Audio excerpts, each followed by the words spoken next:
All right. So last week, you guys were working on damage control for Noctum's impromptu assassination of the mayor of Villeblanche.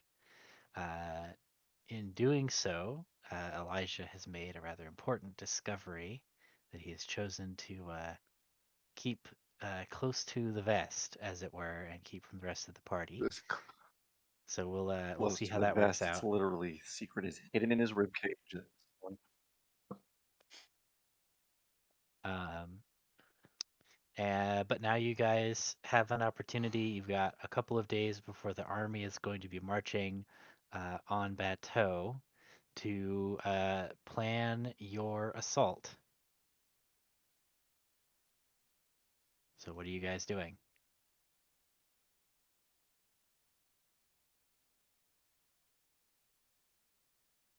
I mean, Uh, logistically, planning the assault. yeah.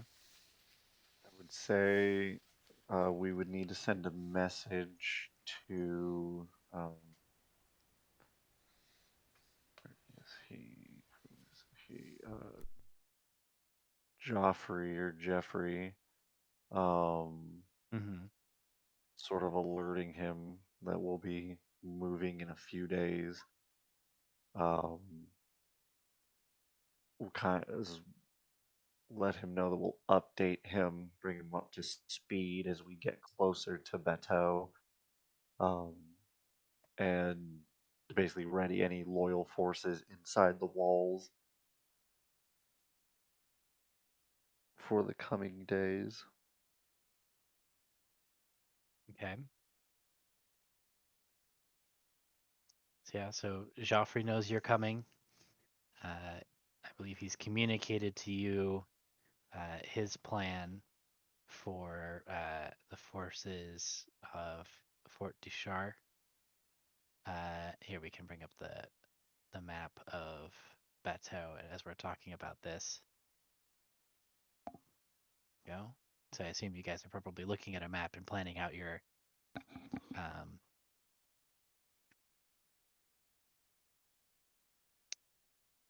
your plan of action. So uh, let's see. Joffrey is in charge of the garrison of this fort in here.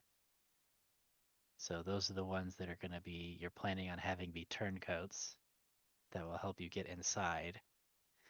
And then you wanted to lay siege. So the siege is going to take, I believe, 7 weeks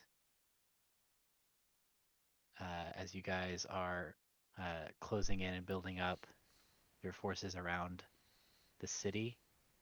Um, so what are your characters going to be doing in those meantime? Basically, this is going to be a what sessions do you want to run? Like Hmm. from a meta perspective, it's what should I prepare for you guys to run while you guys are doing all of this, or we also had discussed previously potentially doing like side missions as well with Yeah. other NPCs. Uh, persistence would I know we had probably, talked about assassination. yeah. Yeah. Uh, ideally, persistence would kind of ask Joffrey, it's like, hey, are there any people that are like second in commands of any units that if we took out, some officers, you would be able to slip some of your people in and convert even more units? Are there any easy targets for that?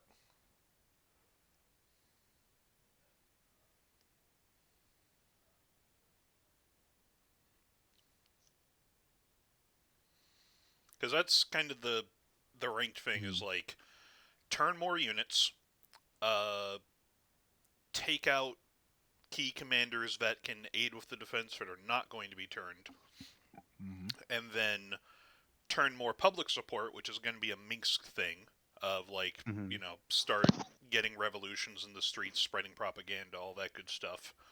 Uh, and then just like general disruption of the city infrastructure and resources to make it. Well, that's the thing because persistence is very much like when you do a siege, you usually aren't as concerned about immediately taking the city, because even if you ruin it, you still usually control like your own stuff. You can just add it and you can rebuild it over time. But we need to get this city back up and running as a defensive position as soon as we take it, just because Yeah. we're in deep in enemy territory. So like we can't poison the wells. We also want to keep the populace. Like we can't just get a Yeah. bunch of rotten Yeah. corpses and fling them over the walls and Constantinople it. Well, I Um, mean, that's what the ghoulish paratroopers are for. yeah, and we could yeah. But This I one mean, really, window with a comes situation like this, we're just trying to set up a blockade. We want to sit forces outside of the gates and the harbor so that they are unable to supply themselves with food.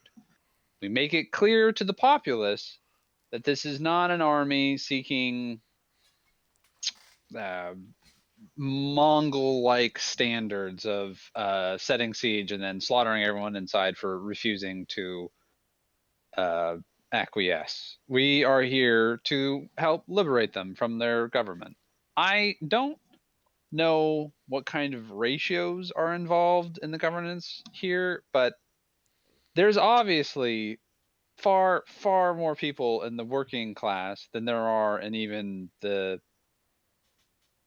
middle class, and even still a significant difference between the middle class and the actual nobility who run everything. Our message is really just, we are here to save you from the vampires and the people who are forcing you into these terrible lives. Obviously not everyone's going to believe us. They've had centuries or decades, depending, I guess, of propaganda to tell them that all non-humans and non-vampires are icky, gross, terrible creatures. But I would have to think starvation is going to do as much of our work for us as anything else. If we keep telling them, open the gates, work with us, you won't starve, that's a pretty immediate sort of consideration for most people. I mean, there's this, the famous phrases of a polite society is 6 missed meals away from a revolution. And if you lay siege to someone, they're going to be missing those 6 meals. Yeah, and you guys are in a good position to do that since Kaimei is kind of the breadbasket of the county. Yeah. I would even go so far as if, in addition to the leaflets we send, when it gets to the people are starting to not have food, also winning supporters by like sending baskets of bread in for certain things. Like that has the potential to possibly backfire by the enemy forces confiscating it, but just like, oh, So, if we've but if that we've got infiltrators on the inside and someone's like, oh, my family can't eat or whatnot, well, I don't know, carrot and uh, stick. what I would suggest at that point is, if we can manage it, don't make it secret. Yeah, Throw the bread over the walls, because something like that wouldn't be nearly enough to actually really help them with their food problems. But I'm sure the soldiers would try to confiscate it, and it would give the people a very direct image of the Alvarez on soldiers literally stealing food from starving people. on whatever week we finish the cat, because we need to build a siege thing. Like we need to build a unit of siege engines in some way. Yeah. On whatever week we finish that, the first thing we lob over is just like big bags of food. Okay. So I believe you were using um, your organizational turn uh, that is going to be ending here in a couple of days to build. Um,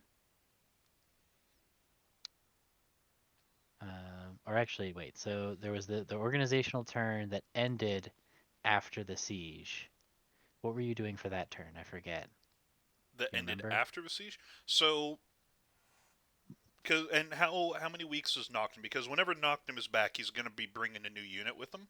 So building a Yeah. unit for whenever Noctum, look for me on the dawn of the third day or what shit. It was down for two.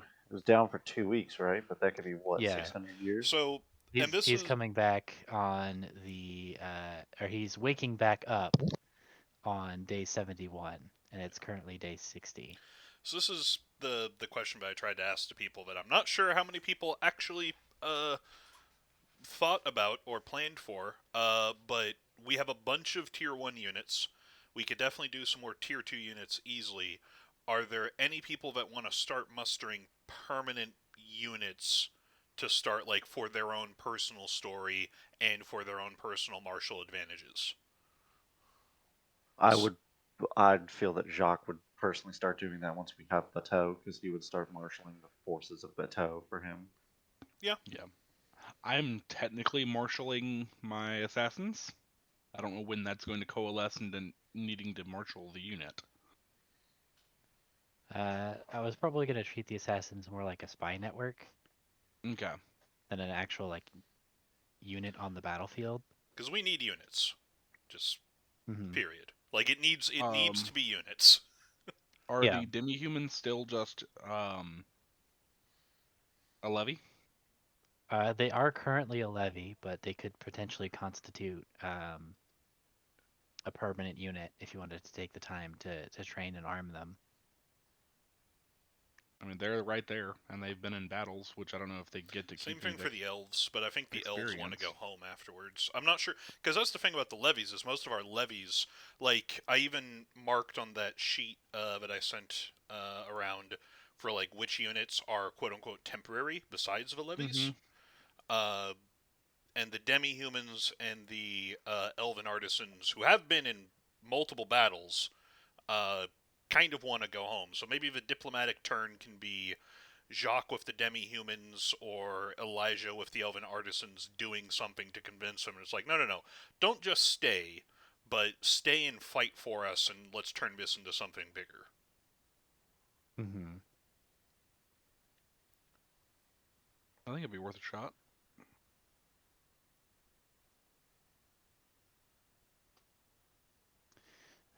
Let me take a look at that sheet again that you had. Yep. It's in the Westgate campaign. I'll just link it again. I just found it. I know, but for everybody else who's lazy as fuck. I didn't scroll. Whatever.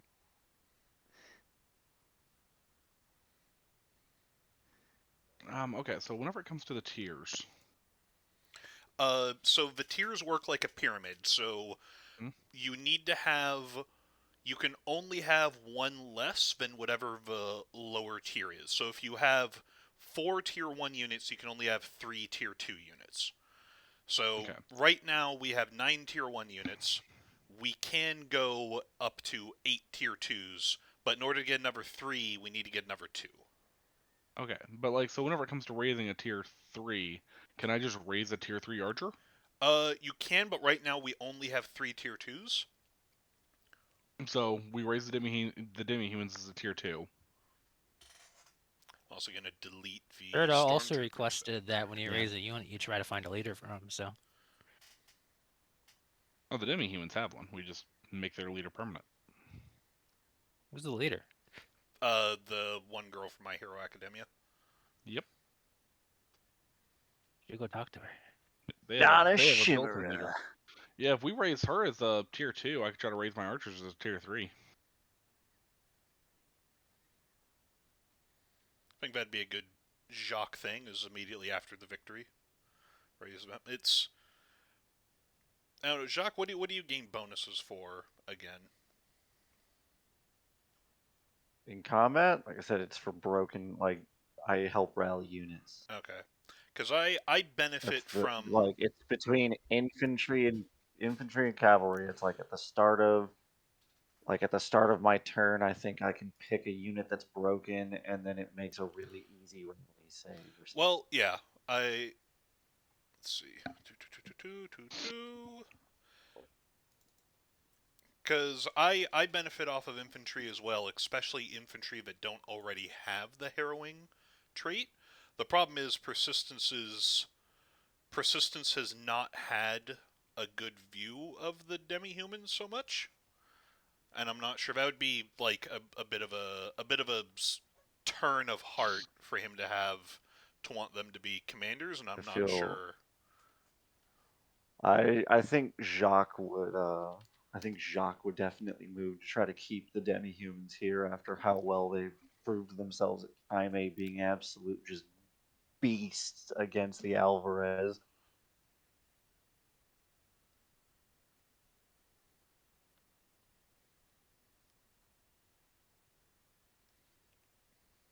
can definitely be seen as a bad thing if you're like, we're for the people, and then you have like these demi-humans fight multiple battles, and you just get rid of them.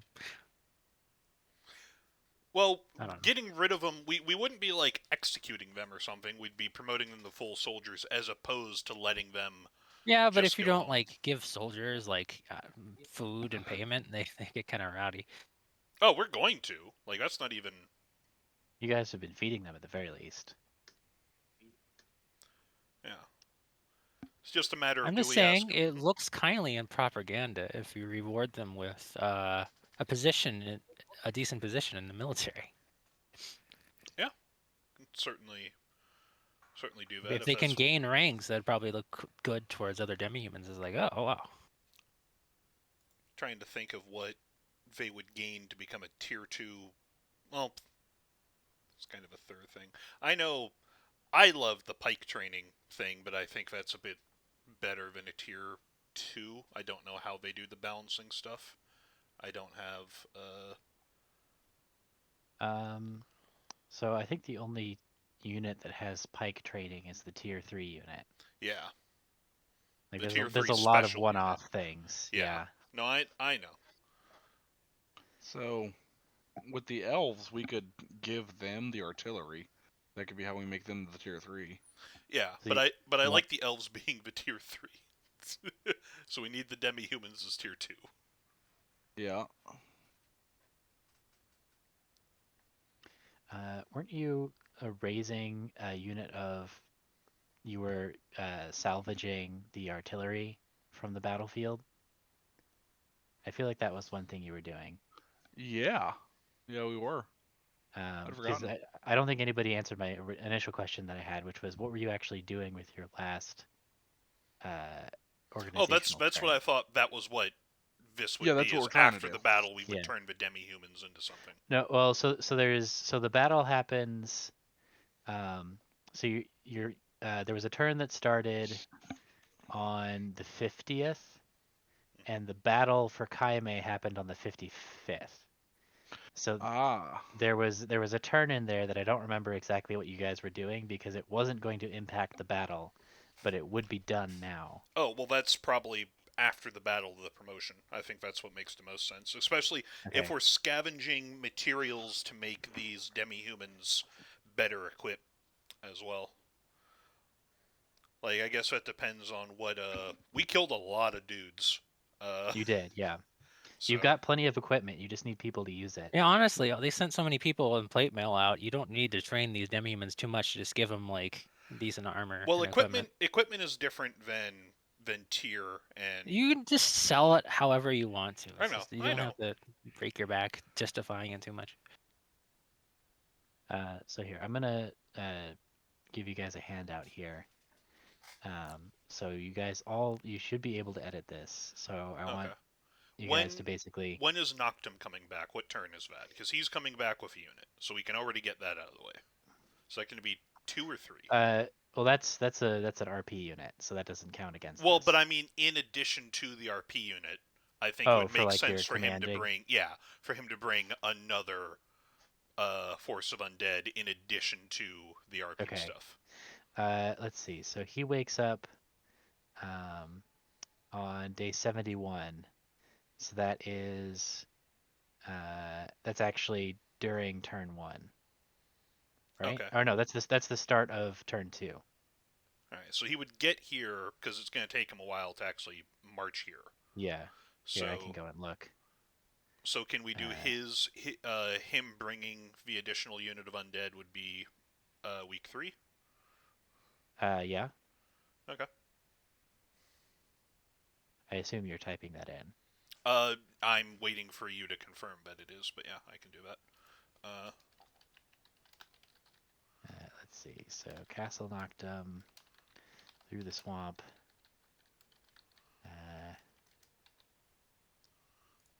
Is what? It's gonna be about 12 days that way.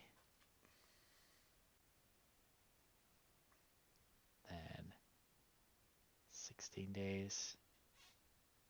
It's about 28 days. So he's gonna spend like a month marching from Castle Noctum to Bateau, just because of how far it is. So here's the fun thing. Well, wait a second. Let me count and make sure. So No, we wait, so don't. yeah, Is that so the like speed if I'm marching, or is the speed with cavalry? that's if you're marching. It's much faster if you're cavalry, and also if they're undead cavalry. Yeah. So if you wanted to raise 2 undead cavalry units, then it would be much faster. Let me figure out how fast Well, I that would imagine the be. RP unit was going to be cavalry. So I also raise an aerial unit as well. But yeah. Let's see. I So have I'm as a not plan, big on aerial units. what? They seem kind of boring. I get no bonuses for them. Okay, that's fine. Uh, the mayor's forces. Can we just and Maxine's? Can I just add those to our permanent list with the shit that just happened? yeah. Okay. I mean, as much as you know the situation there, so I know it. Persistence wouldn't, but yes. persistence As a is player, do you also feel comfortable adding them to your list of trusted units? No. no, but persistence has been told by Elijah that there's no problem with the mayor and we don't have to do anything. It's like, okay, cool. Just add. Okay. Well, no. If you remember what he said, there's no problem for now. He was very particular with that statement. It's when the collective decides we're done and we want to rule is when there's a problem. Yeah, so with 2 cavalry units, it's more like 3 days. Undead cavalry units specifically, because they can go continuously.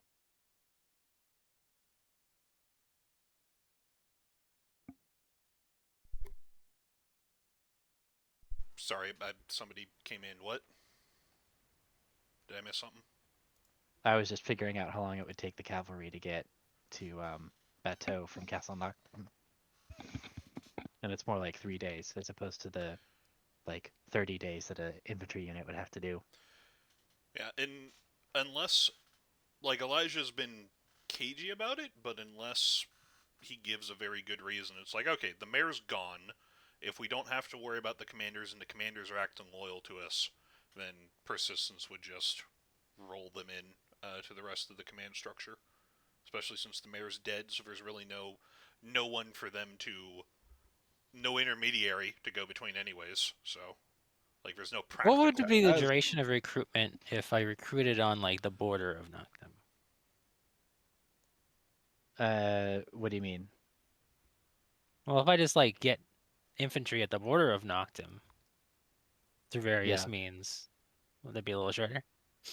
it would be much shorter. It would be a 4-day Because I trip. still kind of want to get my normal ghouls, and there's a lot of war casualties that could Mm.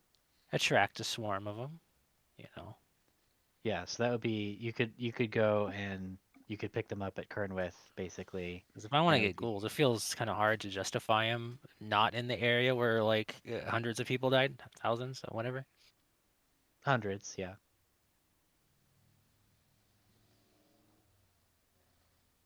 Elijah, as we're discussing all of this in confidence, persistence, is going to say that they shouldn't be housed with any of our other units.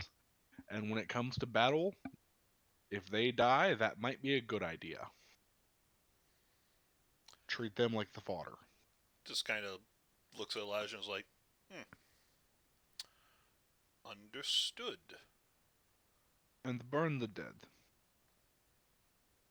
So, all right, I will take that under advisement. There is one unit of artillery that I'm going to leave in your care, but the infantry, I will handle them directly. Good. Handle them with a stick. Very well.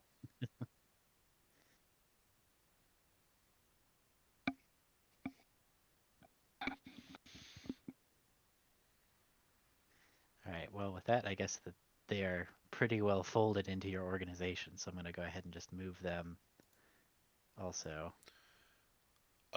We'll probably end up because Rack, the thing about the rallies stuff, like if a broken unit you rally it, you put it back in the battle. The downside of that is that a unit can only rally once per battle, and it's usually done at the end of a battle. If like a unit is broken and off the field, then they can rally to stay alive. But if you rally it mid-battle and you return it to the field, if it dies a second time, it's gone. I I know, but that's just like this is Yeah, well, this is the let's martial advantages yes, that like we're what domain size? 2. two. So we get Two. yeah, we get So a I second do option. get so I do get Scroll of Clarity, which is as an action, the unit with this scroll chooses a number of units equal to the commander's proficiency bonus. Roll a d4. Each unit's casualty dies incremented by that amount. And then I have Righteous. When any unit this commander controls succeeds a morale test, can use a reaction to gain advantage on the next attack test. Any opposed unit diminished by a unit this commander controls has disadvantage on the morale test. And then I have the Templars Rally. A broken at the beginning of the commander's turn, a broken unit the commander controls that has not already been rallied makes a DC 13 morale test. As on a success, it gains 1d4 casualties, is returned to the battlefield to deployment rules, and it has +2 attack and power until the end So of battle. So in my mind, at least, and this is per the rules of the system. Once you select a martial advantage, you can't swap it out on for like the next battle. Like you're stuck with it for the rest of the campaign. I'm not sure if there's sticking to that too closely. The rallies are kind of a double-edged sword because of that risk reward thing of returning a unit to a battle. Uh, and when the way that the leveling is set up is you can get all of the advantages at the end of a when you reach the maximum domain size except for one. So I would usually suggest leaving the rally off just because it's that risk reward thing and the other ones are pretty good.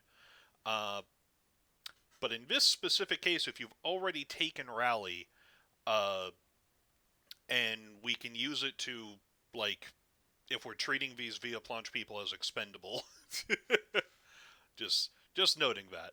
So I didn't take my rally, and I kind of wasn't planning on it.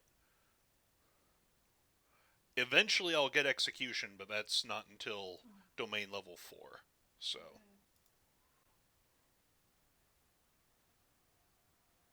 Yeah, I mean the next thing, the one I wanted, the one good thing is domain size 3, which is I'll immediately just take Hell's Hammer. Each infantry and cavalry unit this commander controls has advantage on power tests against undead or fiends. yeah, that's gonna be ridiculous, especially combined with Cavaliers, which is just Yep. straight up advantage on Cav. We're gonna eventually want to get you a bunch of Mounted Knights.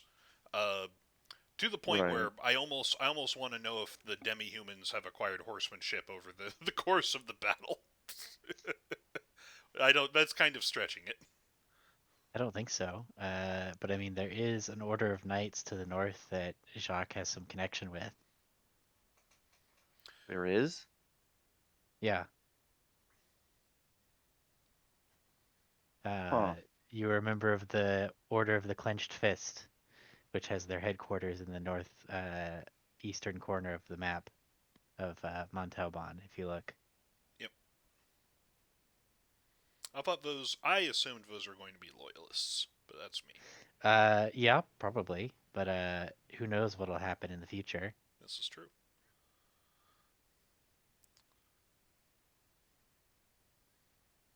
Ah, okay, okay. Yeah. So I think all right. So let's edit this list. So week 1.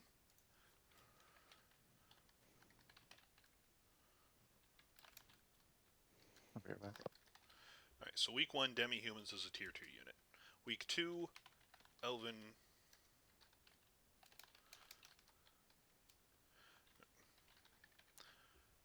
All right, elven.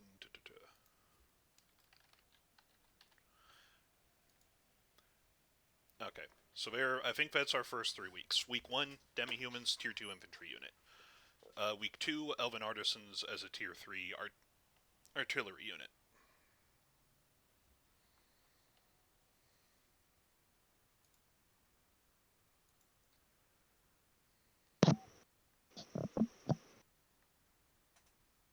Okay. And this is just what we're doing with our domain actions in those weeks. Yeah. That's correct.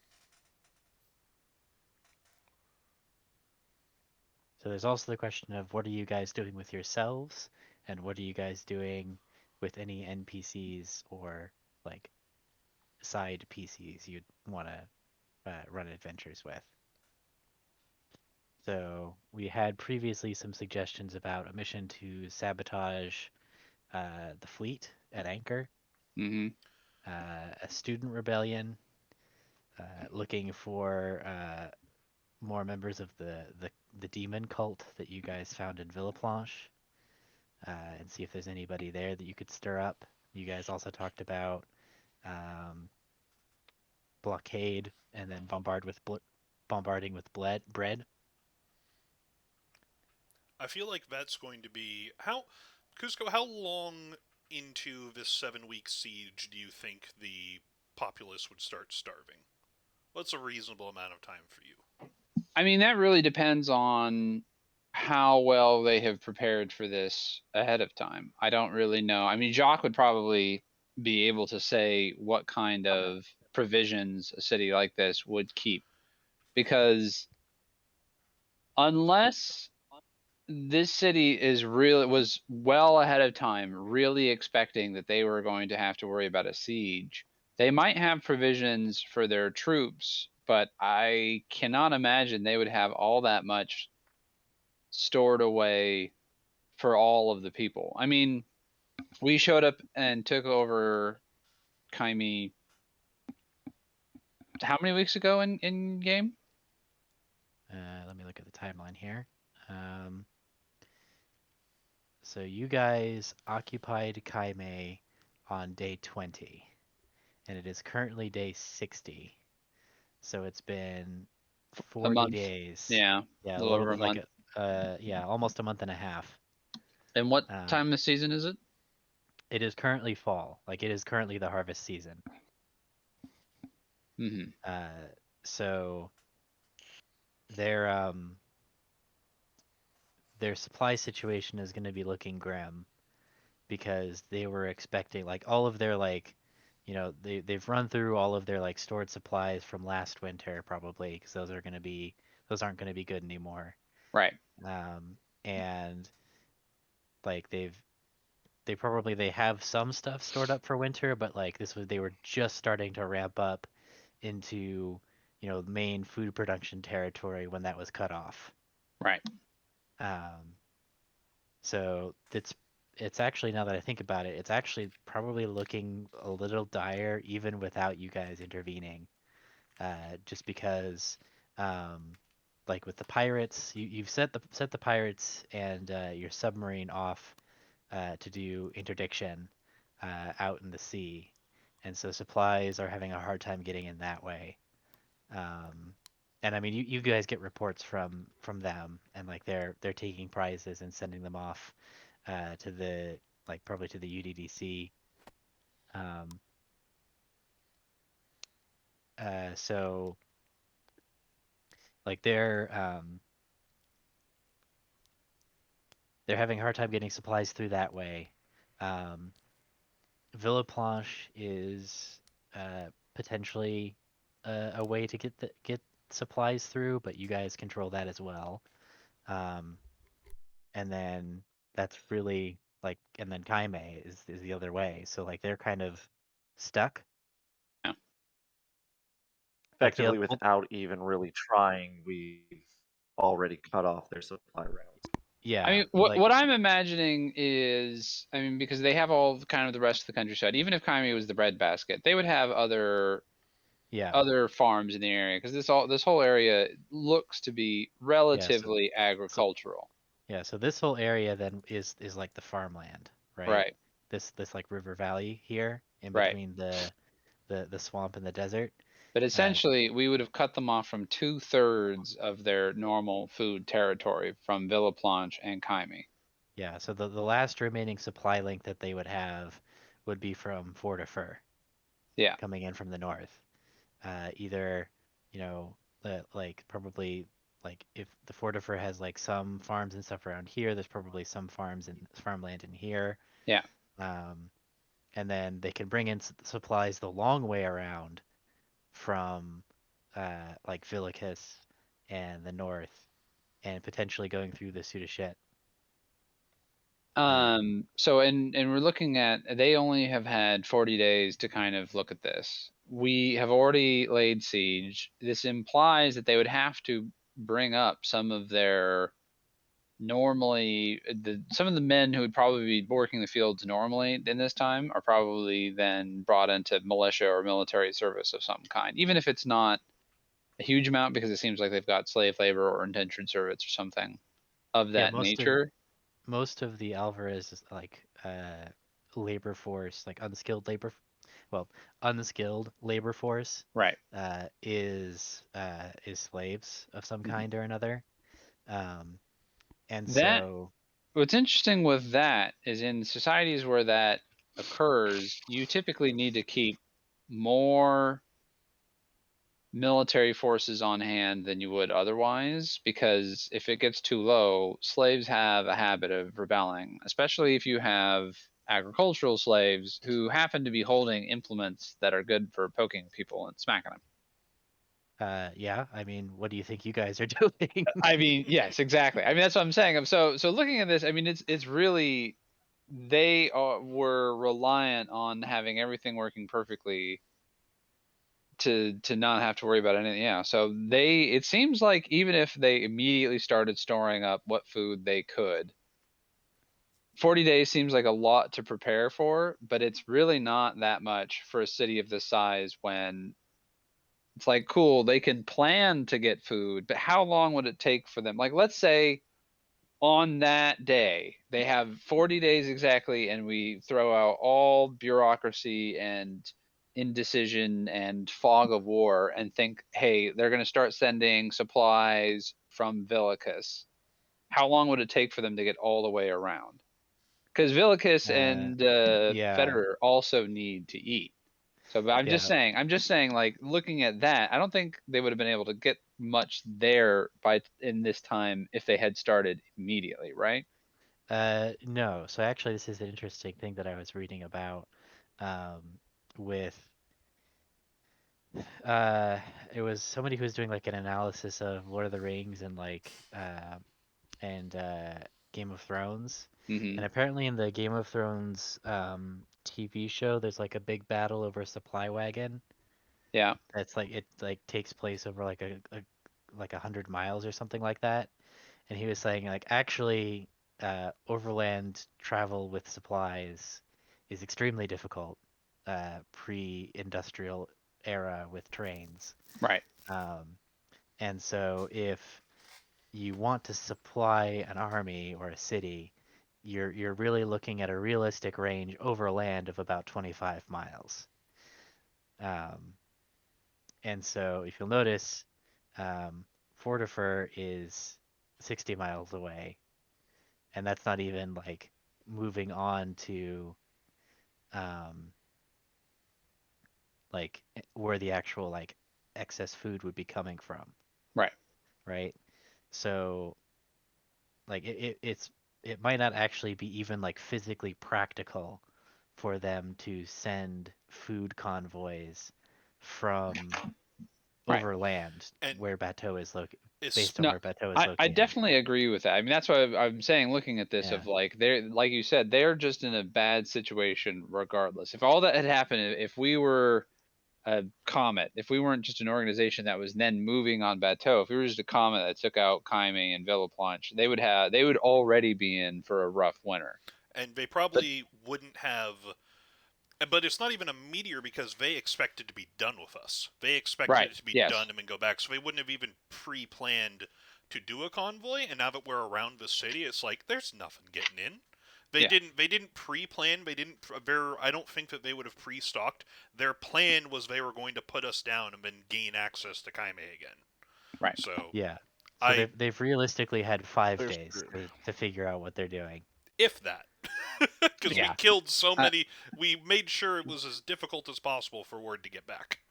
But and like I was saying, even if we're looking at a best case scenario for them, of they were harvesting the food in the territory they still controlled, without any kind of the uncontested territory they controlled. They're looking at about a third at most of what they would normally be getting for the same time period. And like you said, right when they would need it the most, because they would be done with all of their supplies from the previous year. Yeah. So So people they're in would a pretty start bad state for a starving siege. in Yeah. like the first. I mean, because usually cities back then you had to have storehouses because things would run down. But I would think even by week 3, people would be feeling it. All I right. would have to imagine Yeah. that, like, as a worst case, by week 3, people are already they're going to be on rations, and it's probably not going to be a great situation. So by so week 7, It's gonna be a powder keg, oh, Okay. absolutely. So and you guys are gonna be sitting on a big basket of food and being like, "Hey, we'll give the populace food if Yeah. you just let us take control of the city." Because that's another thing of Bateau is going to have a larger population than normal because the Yeah, all the non-labor refugees. force refugees. I mean, that's another thing of we basically have all of the labor force on our side, and they have. Everyone This is a else. weird situation where them having skilled people enter their city is less helpful to them because this is probably bureaucrats and high-end people and bookmakers and all these other things where it's sort of like, His that's brain none of we what now we on need right now. production. the cheesemakers. Well, yeah. Okay. And we could also be supplying ourselves from fishing efforts in the waters, while they very literally can't because we're blockading everything. Small Mhm. fishing boats are not Yeah. blockade runners. Like that's the other thing. The reason that Egypt was the breadbasket of the Mediterranean during like Alexander and the Roman times was because it had such easy water transport from all the farms Yeah, to then go out to places. So being a port, you need to be in order to be a big city because that's how you get most of your food from far away if it's not just locally sourced. So if you're blockaded, that's even worse. So yeah. so I put, with that being the case, I put the siege catapults and bread bombardment on turn 4, uh, just because that makes sense. Uh, I don't think we should spend. That should probably be a tier 2 unit. I don't want to spend one of our higher tiers on that because Yeah. Mhm. it'll definitely be useful for other cities, but it's we might not always be sieging a city for these. So Yeah, that's fine. That makes sense. And by that point, especially because like I said, if I think they would start to be feeling like best case scenario for them, they're feeling it by the 3rd week, and that would be when Minx would want to start getting in there and working at it, pecking at their stability. Mhm. okay. So turn 1 demi-humans, turn 2 elven artisans, turn 3 Noctum with the knights and Noctum plus an additional unit. Uh, if we're adding the mayor's units, just rolling them into our army wholesale, then that brings us to 2 tier 3 units, which means we can actually raise a tier 4 unit. So, Cell, I know that you were saying you were looking to just get your regular I normal thought the knights were ghouls. tier 4. Oh, that's a good question, Thur. Which knights? Since they're like wraiths or something, I thought they're tier 4 or something. His RP Uh, guys. well, so the Knights of Noctum are your guys' special unit that you guys can just uh you have to roll for it. Oh, sorry, This is who. another different unit. Okay, who is he? Who are we getting for Cell's? Just so I can put them properly on the thing. This The is the Knights of unit at Padum? it was Eastlow is the place where they are, I think. Or is it I thought they were at the Sanctuary of Padum. No, let me Sanctuary look. of Padum was the Eastlow. dragon. Eastlow, yeah. Yeah. What did I name them? The Knights of the Lady. Okay. Did you already stat them out, or? I have not statted them out. Okay, so they can be our tier 4. Yeah, I was actually going to delegate that to you guys. I Okay. mean, if they're going to be tier 4, the might would be the phantom ones, if that's the point. Well, there are no tier 3 in the base book. There are no tier 4 in the base book. The tier 4 are in the extended book, and those are just like suggestions. So let me see You're what. sure. I'll have to check. I don't. I could be wrong. I could be wrong.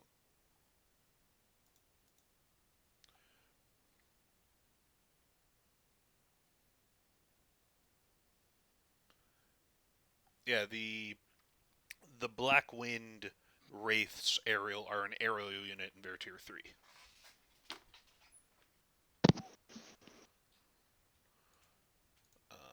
So let's see. Something to comment on while they're looking at that. I would say that we should focus on destroying their fleet as fast as possible, like immediately, because the sooner Right. their ships are destroyed, the sooner that impacts morale and alleviates any chance of them breaking out of the blockade. Yeah, I was even going to say that it sounds like a sea battle might actually be the more decisive battle. But if you guys can conspire to blow up their fleet in port, Uh, then that might not even not that yeah. won't even be an option for So them. so what the idea that I was proposing, and just before we lose the train, there are, from what I can see, two different undead tier 4 units in the additional resources book. There's the Ashen Lance, which are cavalry, which are dead, harrowing. They get 2 attacks and deal 2 damage, and they're also plagued. So anything they hit gains a poison counter, so they take additional damage. And the other one is an infantry unit called the Rolling Graveyard, where they also count as a siege unit. Wicked. They also count as a siege unit. They have an ability called Stygian Orb. As a reaction to an opposed unit breaking, the Rolling Graveyard can replace that unit with a ghoul infantry unit under the command of this unit's commander. Dude, that sounds brutal, and I love it. So Probably not doing that one. it's your choice. So you can do the Plague Knights, or you can do just the rolling infantry, the rolling graveyard. Well, they're supposed to be based on The like roll. the fucking Lancers from the Noble thing, right? Well, no, but I mean, you can do, if you want to do you have two things you can do. So you can do a tier 3. Well, No, I don't care about those. I'm talking about our little faction unit. oh, you want the Knights of the Lady? I, that's the free unit, love. Okay. No, the Knights of I'm Noctum ta- I'm are ta- Yeah, that replaces our Lancers or whatever. yeah, the Knights of Noctum are fine. Like, oh, Cell did or Thur are the Knights of Noctum not statted out? No, they are. They're They're just the under Lancers. They're right there. They're just renamed Lancers. Those are fine. I'm talking about the Knights of the Lady, the ones that you're bringing back from doing the bell thing, and then on turn 3 we also get to raise an additional unit. So we can raise a tier 4 unit. I mean, are tier 3 units even supposed to exist if they're so theoretical? Who cares about them then? I don't really want to mess around with theoreticals too much. They're perfectly viable. It's just they didn't put they've sold the card deck as an extra product that's not in the book. I don't know if there's a better way to Also, explain I that, wish sir. they could just have. Why do I have to tilt the screen around to look at their stupid little stat cards? People have to read this thing, guys. Come on. Let me share with you the one that has them right side up.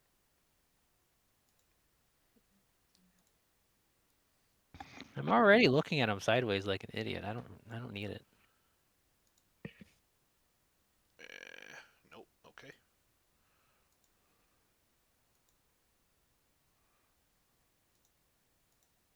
Yeah, I never been jazzed about area units because their stats are weak, and I don't like to have more than one of them. Yeah, I think we have so many bonuses for cavalry between Jacques and I, and bonuses for artillery for Elijah, that I don't really think we need aerial units so much, unless I think the people who have them as don't have bonuses for particular Like units, they're like all Minx right might. for like it's all right to have one of them. I don't really like to have a lot of them. We always need to have enough to counter their aerial force. It's gonna be Well, the important no, thing. because Well, that's why we have archers. aerials are basically artillery units, but that don't have to be placed in a square, so they're immune from infantry attacks. and cavalry attack. Like that's the main thing, is that otherwise they can just hit anyone. Yes, I Yeah, understand they're that. like Yeah. yeah. But that's the thing is we either have to have enough aerial or enough The thing about artillers and Ariel is their archers. stats are Let me finish what extremely I'm weak. saying, please, Cell. Okay, go on. In the middle of speaking, dude. Oh, We always go on. have to have enough aerial or artillery or archers to bring down their aerial force. Yeah. Because if they get through those units, our infantry and cavalry are useless against them. Nope, agreed. Like, okay. But we're going to be focusing, because you have such a benefit for artillery at the moment until you get your scout infantry. But because you have such a benefit for that, like it's just as good for us right now to just do artillery and cavalry, because I Yeah. don't think anybody has bonuses to aerials yet, and we can make do. No. Okay, so there's the Not link. Main thing I wanted to say about area units is you're paying a definite cost to have multiple. Yeah, Their noted. stats are weaker. They don't Absolutely. upgrade well. Absolutely. Rather not have a lot of them. Nope, agreed.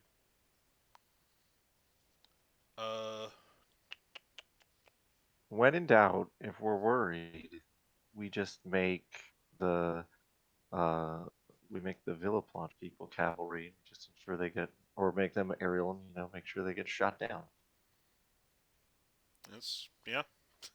It's always a possibility. Kill a few birds with some stones.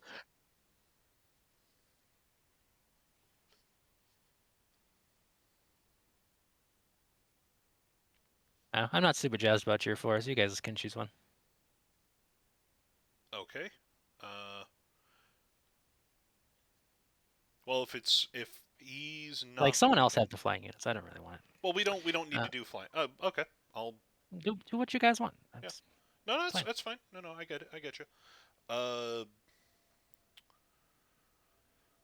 let's see. Let's see here. And I think we've got up to 4 turns. Uh, is there sell for turn 3 where you're coming back with the Knights of the Lady, and then it would just make sense for you to bring another unit of undead? Is that just going to be a tier 2 ghoul unit? I mean, if we don't have our special unit, and it sounds like, is there room, or do you need the tier 2? I believe that we're going to need more tier. What we have an overabundance of is tier 1. We need more tier 2s in order to unlock tier 3 and 4. I think I'd rather just have the ghouls, and then I'd eventually like to upgrade them with armor. Okay. Because infantry upgrade the best with improved equipment. They do. Alright, so I'm just going to put tier 2 ghouls. Because I have a thing that's like wants me to get like a heavy or a super heavy, so I'd like to get one heavy or super heavy in the army eventually. Okay. And that'd probably be best being an infantry. Yep. Alright, so we got I think that. I could just do the with the wraith guys, but those are like tier 1, right? The Wraith or the ghouls? The wraith warriors, are they 1 or 2?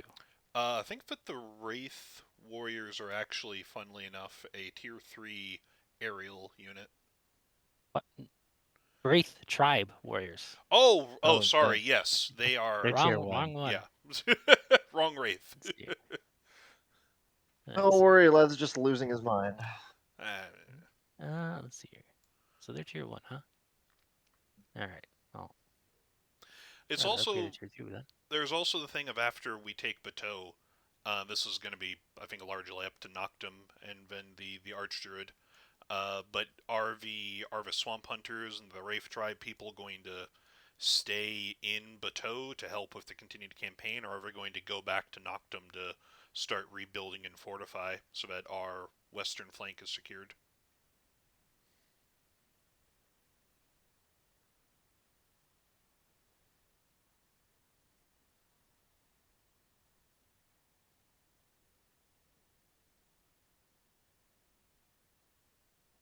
I think that's Is more the question for about me or there? Yes. So it goes for you.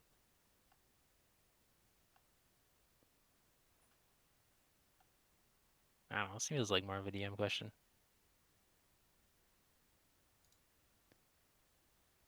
Um,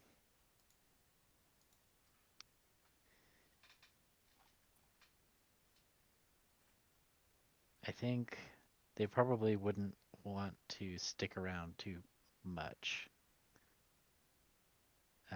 Especially I guess it depends on if Alvarez forces are spotted on like encroaching into the swamp. Um, That, which I would guess, depends on how heavily invested they are in their invasion of Savona. yeah. Well, also how heavily invested they are in trying to move troops to put down this rebellion. See, but that how heavily. I don't know if they will think.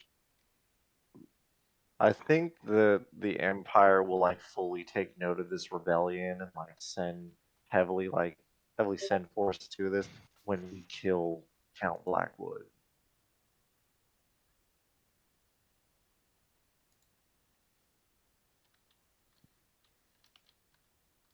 Because so far we've really taken two, like a city and a town.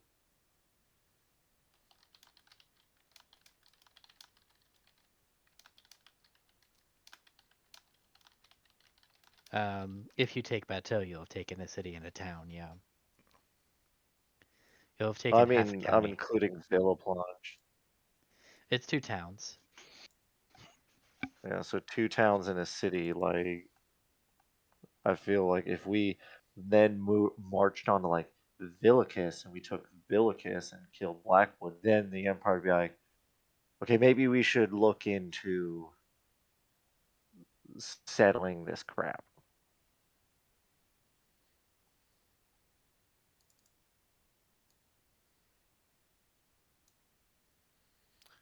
Yeah. Okay. So that's that's down the line.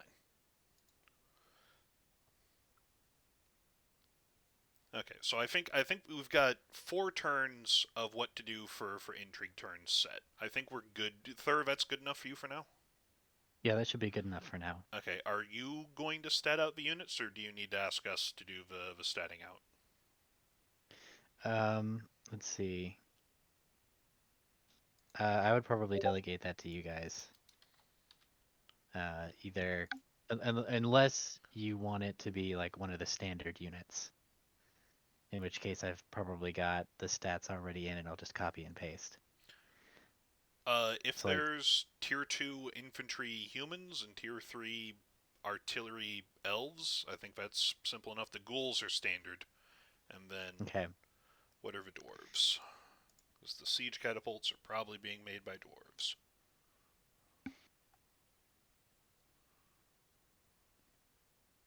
let me look. Uh, tier 2 for dwarven artillery. Like, that makes sense.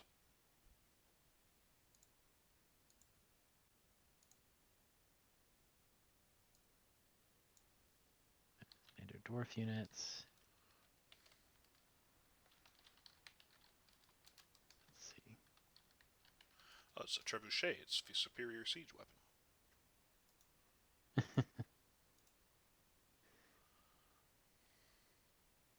Okay.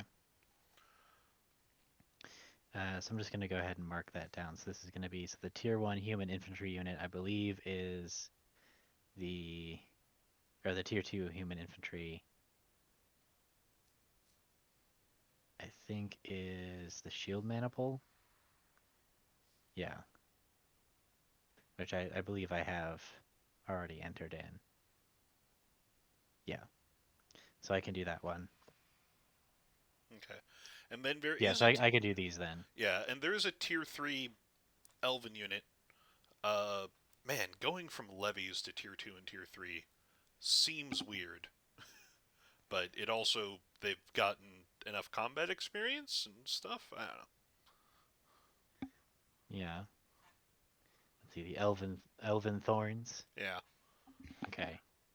Yeah, we just been needing to make them siege instead of artillery. Well, it's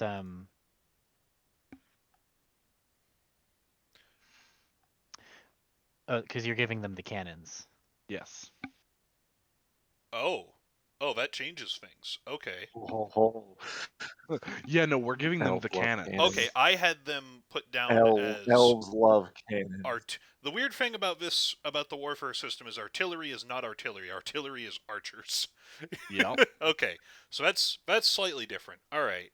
Um, Well, wait. Does that change up what we want to do with them then? I don't think we want more. Thur, how would you That like to keeps flavor it the that? same.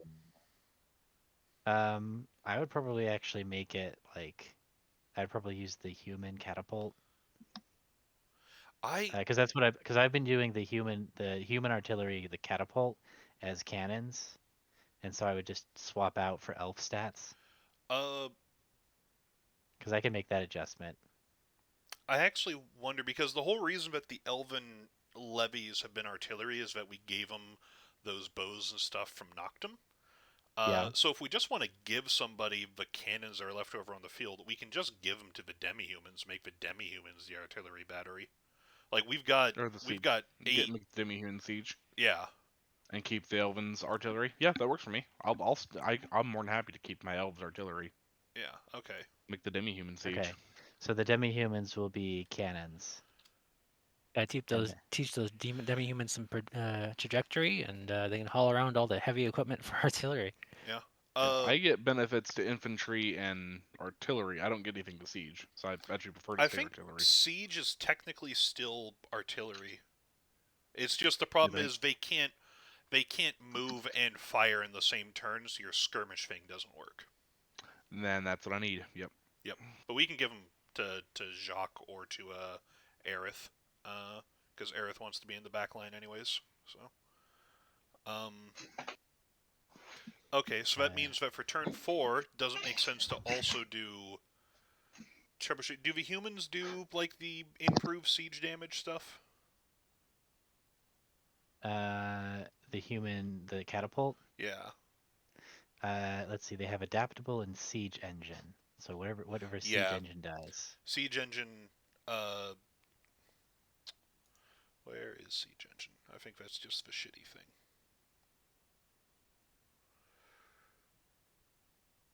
Siege weapon or siege engine or siege weapon? Siege engine. Unit must spend 1 round of battle doing nothing before each attack.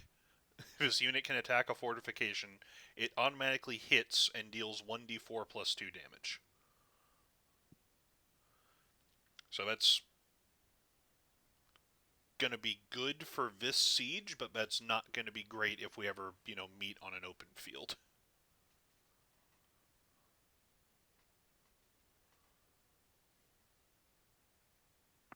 Which I'm fine with. So. Yeah. They do 3 damage though. Oh, just standard? Oh, shit. Yeah. Never They get mind. 1 attack, but they do 3 damage. Damn. So if you hit and succeed your power test, that's 4 damage right there on one attack.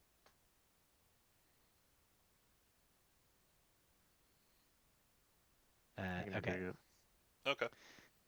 Uh, Demi-humans is let's a see. tier 2 siege. Alright, so then for turn 4, do we still want the dwarven trebuchets, or is 1 siege unit enough? I mean, I feel like you can never have enough trebuchets. I mean, you can. You're right. It is a superior siege weapon. It is the superior siege weapon, but it's still a siege weapon.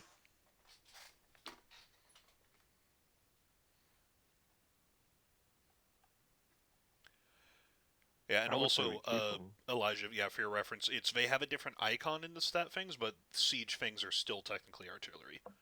It's Cool. just, Okay. yeah. That's good to know. Because now that we're domain size 2, I do get poison arrows. Which is going to be hilarious on cannons. Uh-huh. Poison cannons, fire! We're lathering the cannonballs in poison. We just lather it in rats.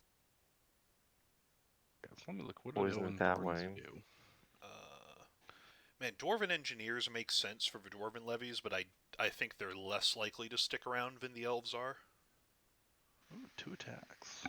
Dwarven engineers, we can get some gyrocopters going. What does this army look like? Do we want more You haven't downloaded the artillery or more gyro copy? infantry? It looks like more. We honestly want more cavalry, I think. Which we're Yeah. getting some.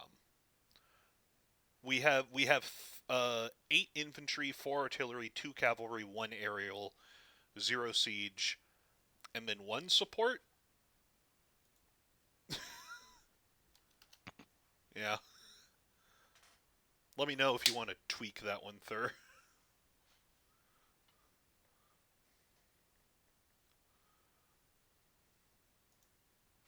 I mean, I'm okay Just in with how it. it's listed.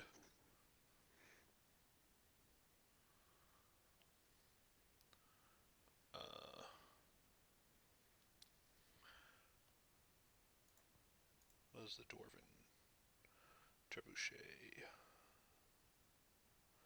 Stalwart and Siege Engine. Oh, it is. Yeah, Siege Engine is just going to attack every other.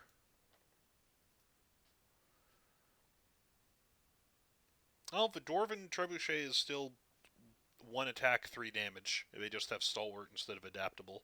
So we can still do that, and that can still be the bread thing. So just we have 2 Siege Engines, which is probably for this siege, and we'll be attacking other cities. All right. Yeah, I mean, your next target is a city as well. Yeah, makes sense. Okay. All right. So I think that's good. If anybody else has thoughts on what units and stuff, also, we can each I like those ideas. we can each control a number equal to our proficiency bonus. I tried on this list putting names next to whose units are definitely whose. Tennis, you said you don't want the flame skulls, so I'm just gonna take those off. I will put those on the ghouls. It feels like they should be yours, right? They certainly can. I don't get any benefits from aerial at the moment, but thematically, they're certainly mine. I mean, who does? No one. But there's some people who don't gain Right. any benefits to any unit type, and I do gain benefits for infantry. So, but we can. I mean, you just need 1 infantry, right? Each of my infantry units is made better. So. Oh, that's problematic. Yeah. Well, that's how most of the benefits are. Like you're not limited by how many things for if it's the like Jacques cavalry and Elijah's artillery bonuses. So I think Give I the think- give I the think we're- give the flame. Sorry. I think we were learning towards giving me the skulls, so I can make more of them. And since we're getting different units for free than what I thought, I might as well do that. I think. Okay. So I'll put you with. 'Cause I don't think our free unit can be like a tier. Oh wait, I have to recruit a tier 2, and then I can get a 3, or I don't know. Let's see. We'll handle that one offline. we'll work on that. You got a few. We'll burn minutes. that bridge when we cross it. So Elijah, our proficiency bonus is 4, correct? I believe so. So You guys are now level 9. okay, awesome. So Elijah, you have Elven Artisans, Swamp Hunters, Tempest Rovers, and the Rebel Longbowmen. So you're Sounds set. I'm set on my archers. Okay, awesome. And then Minx, you and Tenless have the next most. All right, so Tenless is also going to be getting the Knights of the Lady. Well, that's the main thing. I'm trying to figure out what those are going to be. Yeah, which you and I or Thur can talk about that afterwards. We're good there. The demi-human field laborers are going to be upgraded to a siege. Going to be upgraded to siege. The elven artisans are going to be upgraded to that. They're both going to be upgraded a tier. Are the elven artisans going to be tier 3? We said they're going to be the elven thorns. I believe so. Yeah. Okay, so I'm going to remove the. I think so. Yeah. I'm adjusting this, assuming that do we need to make checks to convert the levies into things? No, I think you can just do that. Okay, we should definitely RP it, but Yeah. so the demi-human field laborers, I'm going to, because she is still not here, going to make the decision for Aerith and say she's in charge of the demi-human field laborers. I thought I was doing the demi-humans. Oh, would you like to? You certainly can. I mean, it depends on what other decisions you were making. So All right, continue let's your leave that list and empty then we then. can debate. Yeah, part of me doesn't want to recruit anything and just let you guys recruit a tier 2 because I don't want to weigh this army down with too many like undead when like it's not Aerith's or like Jock's thing to have like undead. So I feel like they should just like recruit a tier 2 or something. We definitely can. The weird thing too is that my bonus for infantry for the domain size 2 is giving them harrowing, which is great, except all undead already have harrowing. So I'm in a weird place where I would love infantry, and story-wise I would love to have undead infantry, but it makes one of my bonuses a dead bonus for them. So uh but I do think that it would make sense to just, as you're coming back, we need tier 2 units anyways, you want to have ghouls. I think it makes sense to just have you bring a force of ghouls back with you. I don't know. Do we want to do a lore check or like? Because I think the Knights of the Lady would almost be best as like as the Knights of Noctum temp sheet. I don't know. Wait a second. We have 6 people, so It'd we be have. nice for it'd be nice to get these tier 3 cavalry because they're also heavy. And I don't know. They basically fill everything I want. It's just like I would have a heavy cavalry, and that seems to be where all my bonuses lead towards. You can also just recruit a tier 2 cavalry unit, because the heavy thing is as you upgrade the Well, equipment. if I'm upgrading from the tier 2 undead is light, Mhm. which is like the headless hunt. So you'd have to upgrade them twice. It would be 2 weeks. I just get the lancers or something else. They're heavy right away. Just I don't know. We could. We could comment. Oh, the economy of domain actions just works out better. Yeah. Okay. Let's table that for an offline thing. So all right. So we got the first 4 weeks. Third, you're set up on those. For the missions that we want to run, uh, Persistence's idea with crippling the fleet was going to be you. Did you guys play the Alliance side for Battle for Azeroth, where they did the whole putting limpet mines on the Zandalari fleet thing? I didn't play through it, but I think I heard about it. There was a cutscene where at the beginning of the battle for Dazar'alor, like all the ships blew up, and the reason why was the entire Alliance quest chain. So, but basically the idea is order from the Kasani some limpet mines that detonating will not sink the ships, but will instead freeze them in the water to make it so they can't maneuver. And because we want to be able to capture these ships and use them as our own fleet after the battle, so later on, with like giving a short enough time so that it's less likely for them to be caught and removed, Persistence would like to lead sort of like a stealth thing to place mines on these, and Aerith can give everybody water breathing and shit like that. So Hmm. that is a later on thing, closer to the battle, when it will be useful and less likely to be discovered. So that's Persistence's thing, and since there's 6 weeks, we can each pick something to do in those weeks, I guess. Yeah. Yeah, that makes sense to me. So I guess that would be yeah, because that's how the example campaign is set up. Is basically each week you do something, and so I think that's a good way to do this. So I'm gonna add another handout. I This was is just going to into add it to the same thing. oh yeah, that works. So you would want to do that on like turn 6 or 7, right? Turn 6 or 7. I'll leave 7 open for something more dramatic. Okay. So who has an earlier idea for like turn 2? Probably Elijah.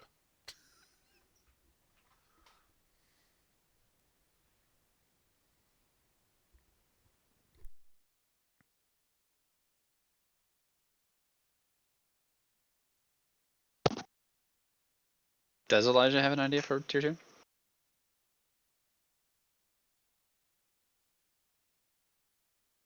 think Elijah died.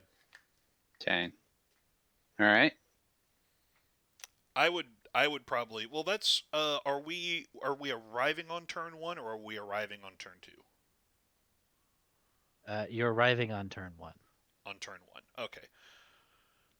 Yeah, because Yeah, it's siege so turn 1. That's when we're So establishing the siege. right. so I think thematically, so if we have 6 players, we can do one free thing. I think turn 1 should be just appraising the situation, gathering information, like probably meeting, if it's not too risky, meeting with Godfrey or something, or having some sort of like, we need to figure out what else we're going to be doing to make the siege as easy as possible. Okay. I don't. So you want to do like a infiltration mission into the city? If this wasn't D&D, that would be the dumbest idea, but since we kind of have to do something with our characters to make this a campaign and not just You think through a it? war and not just a Civ game, it's Total war game. Yeah. like, The I mean, spies your are the characters. generals. Wait, we're not playing Civ? Yet. I could like you, just boot up a custom map and yeah, then like you get what I'm saying though, right, Thur? yeah, Um, Like so At there's what George a point do Washington we wouldn't adopt walk into democracy? Chesapeake Bay and just like, hey, what's I up? think At that's what what my tier point? 2 unit will be. It's fine. Is it will be a trader. If Swing this some is a roads. Civ game, at what point do we adopt democracy and then immediately go into nuclear warfare? Never. Never democracy. Never. We actually just go for Utopia because that's the best way to win every Civ game ever. Never democracy, not even once. What about the giant robots though? Oh, fair. Nope. Utopia. Cultural wins are the best. so What if I get a giant robot in 1800?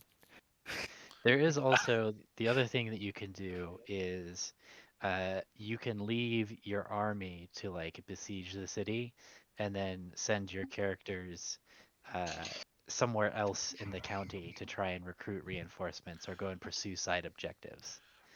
Um, I think so that's like your yeah.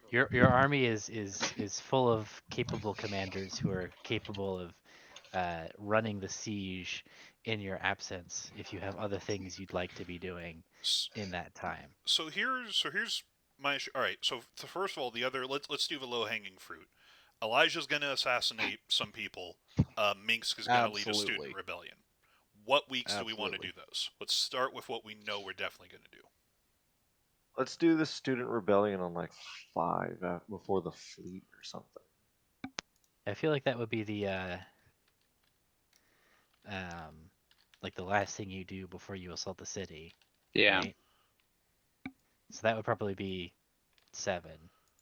Okay. But I would need to infiltrate the city to start working on it ahead of time. True. So you want to set up the student rebellion at some point? Yeah, probably around turn 4, like with the bread bombardment, so that he can see some of the effects of like how that impacts people. I was gonna say, why not do that as turn 2, as you infiltrating the city?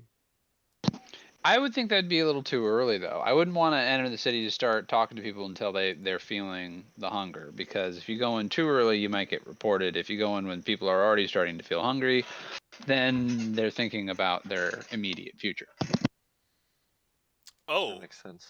Cell, you have given what persistence is probably A going to tumor? try to do. Oh, no, probably. And what's the Fortress of Servitude? Third just answered. It's Oh. a slave processing center, so we're definitely hitting that shit. Here, let me I was here we wondering, go. since they're a fortress, can they reinforce?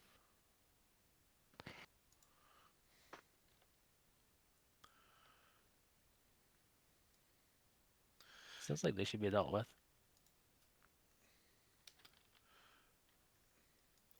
So Minx, did you want to do your propaganda turn 2, turn 4, or turn 5? Like, I would say like I would go in to start working on them turn 4 at the earliest. at the And then earliest. we would have the actual revolution on turn 7. I mean, that is also when you're planning on doing the bread bombardment, so Yeah. that sounds like that's going to be a Minx turn. Mm-hmm. Okay. I was suggesting, since Noctum showing up on turn is he showing up at the end of turn 3 or the beginning of turn 3? Because once everybody's here, Persistence is going to want to take us specifically to strike at the Fortress of Servitude and lead a slave rebellion there.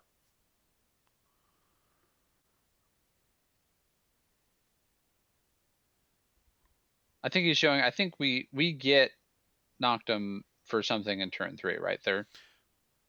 Like he could join us for Yeah. the turn 3 could be the Fortress of Servitude I attack. technically joined you earlier. I have a well. I guess I should ask if I know if I can teleport to Kaime and if that portal works.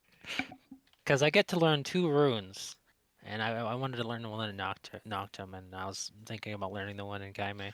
Pretty sure we But broke the one maybe in the portal Kaime. just doesn't work since we broke it. But it says I Yeah, just the sigil, so I don't know. it wasn't a teleportation circle either. It was I know, but I don't know. I might have a rune or something like that. I can just walk back. It's fine. Sounds like Fortress of Solitude week 3. Yep. Okay. I think should Elijah's assassinations be before or after we just do a fact-finding mission in Bateau? Okay, well, I know first thing Elijah's doing is talking to the Dwarven Smiths. Week 1, finding out what he needs for his weapons, and then trying to get them those things if he can do that within a week. Because the assassination should definitely be early. Yes.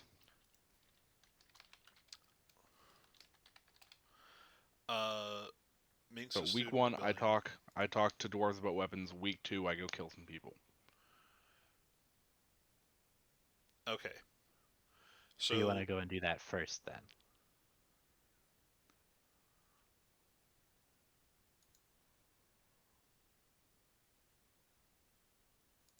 Go do what first? Talk to the dwarves? Yes. I want to go in there with, if I can get a weapon upgrade before I go in there, I'm doing that first. That way I'm in the best position I can be. Mm-hmm. Okay. So the first week then should be we're arriving at Bateau, we're starting the siege. Something that makes sense with a fact-finding mission. Uh, like either us sneaking into the city after dark, which just seems like a wild concept, but again D&D, or we have representatives that are going. I don't know. Like Yeah. I don't. It just seems like I want to do I things mean, with my characters, but that also is just so risky. well, it seems like Elijah is pretty keen to go and do his weapon upgrade side quest. Yep. So, and he wants to do that before his assassinations. So what you guys could do is, we talked about doing, um, like a, a sequence with side characters, kind of similar to what we did with the Savonans earlier.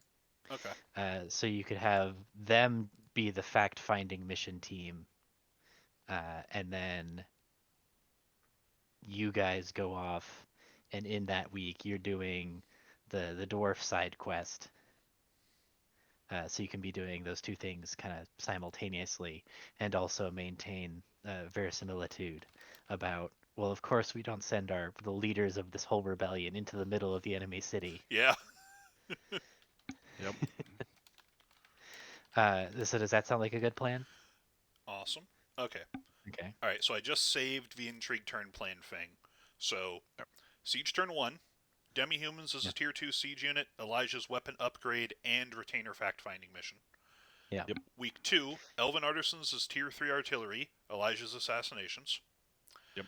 Siege turn 3, Noctum returns with the Knights of the Lady plus Ghoul tier 2 infantry unit, and strike at the Fortress of Solitude. Turn 4, Dwarven artillery tier 2, and then bread bombardment start propaganda. I'm not sure if that's actually a mission, but that's at least something we're doing. Turn 5, fat lot of nothing. Probably responding to whatever madness Thur throws at us. Turn 6, Limpet Mines the Bateau fleet.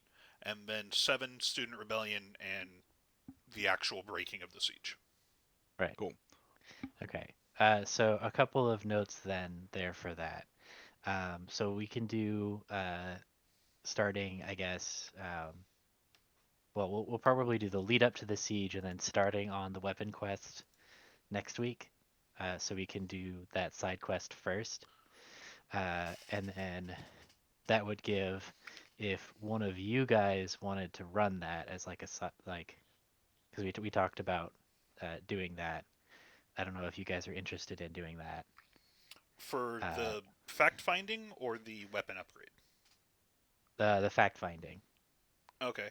Uh, I or actually, That's a weird well, one because we'd be giving information to ourselves. yeah, it's interesting actually because I was just thinking about it because Cell is actually going to be out, like his Noctum will be out um, for that week. So Cell, if you wanted to run, I'm trying to figure out because because Noctum is not going to be available week 1, and so for the fact finding mission, that's not a problem because it's just going to be a set of other characters.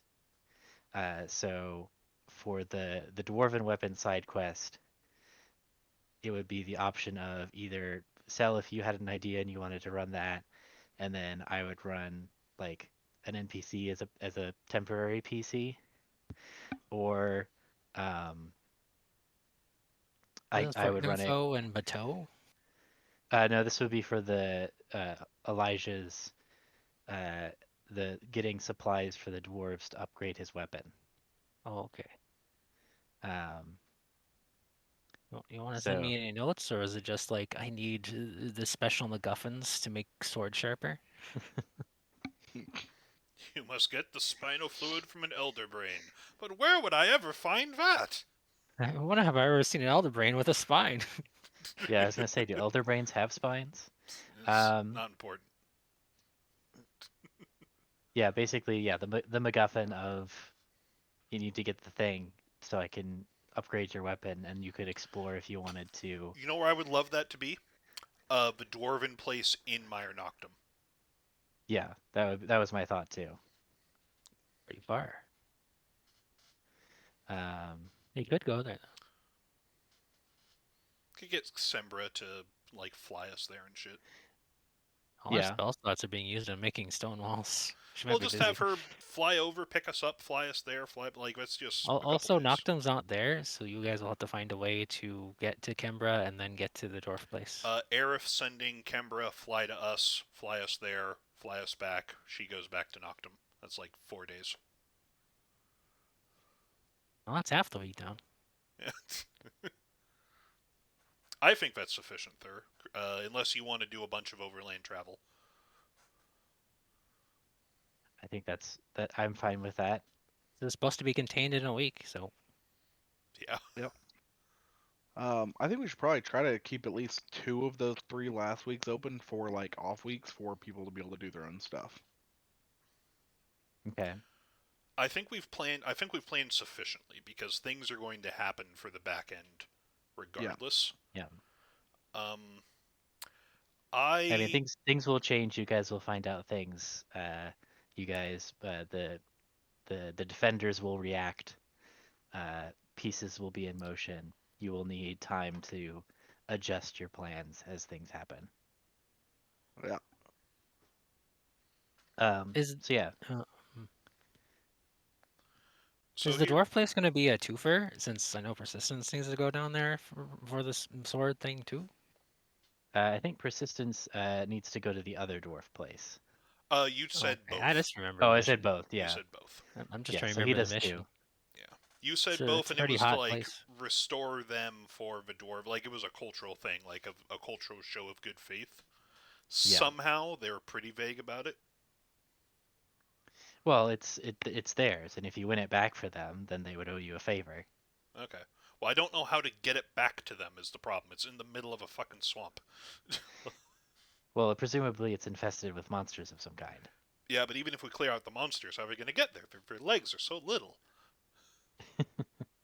They'll figure it out. Alright. So as far as the dwarves are concerned, just clear out all the nasty shit and they'll take it from there. Yeah, basically. Okay, cool. Um, Um, I have an idea for Eliza's assassinations. I would need to do some proof of concepts before I commit to it, but I have an idea. okay. My question is, are the retainers that we are sending in for the fact-finding, should we make characters for both the fact-finding and the assassinations? Should it be the same group of retainers? You could do that if you wanted, and then you would have an additional week on your own characters to do something. I think that makes sense for us to have a dedicated wet work group. Yeah. But when will they be dry? Never. Okay. Never dry. So we're Insane. making characters for the retainer? Well, yeah. So let's go into a little bit of the detail of how that would work. So for the we'll do the wet work, like fact finding mission first to give Cell some time to prep. And then um, and I'll talk to you offline about all of that. So Hmm. so then for the fact finding mission, for these characters, I would basically give you guys the option of either taking one of those characters that I have listed as being like you basically you make a character that represents them. Uh, so like I've been using NPC stat blocks for them up to this point. Um, but you guys would end up you just make a character for them. And it'd probably be like 5th level or something. I just fucking saw Tim Silver, the second in command for the Tempest Rovers. Motherfucker. Well, yeah, because like Yeah. the captain needs to be in charge of the ship, and so somebody else needs to be in charge of the Tempest rovers. I'm not disagreeing. I just Harrison Jones did. Yep. So what level? 5th level.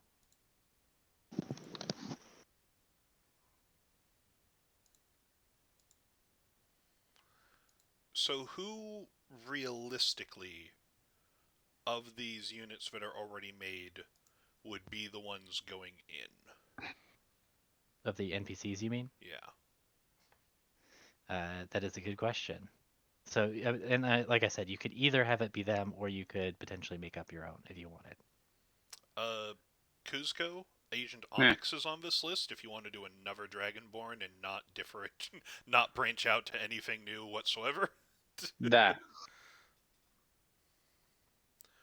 I assume does Elijah want to be Arbaz? Or does Nash want to be Arbaz? Not Elijah, that'd be weird.